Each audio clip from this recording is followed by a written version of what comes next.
आज सकाळी Sai petrol pump आहे आपल्या लकडकोट रोडला, तिथून एक माहिती मिळाली की तिथे पेट्रोल पंपावर शस्त्रांनीसी 5 लोकांनी दरोडा टाकलेला आहे।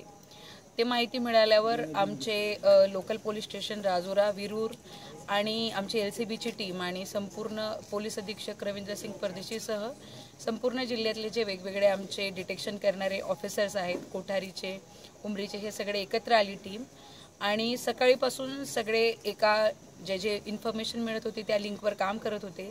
त्या लिंकवर आम्हाला 5 आरोप म्हणजे पहिले 2 आरोपीची माहिती मिळाली, त्याच्यावरून इतर 5 आरोपींची माहिती मिळाली।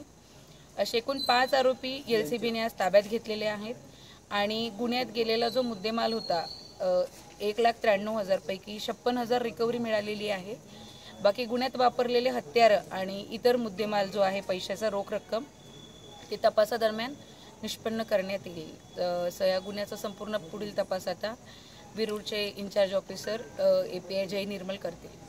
मॅडम, याच्यामध्ये जे शस्त्र वापरले ते कुठून आले, काय आले, केव्हा आले, याबद्दल काही माहिती? हा संपूर्ण आता तपासाचा भाग आहे। जेव्हा आपण ते वेपन रिकव्हर करू, वेपन मिळालेले नाही आहेत, तेव्हा ते कुठून आणले त्याची पूर्ण लिंक एस्टॅब्लिश होईल। ती आरोपींना किती दिवसाचा पिसा मिळाला?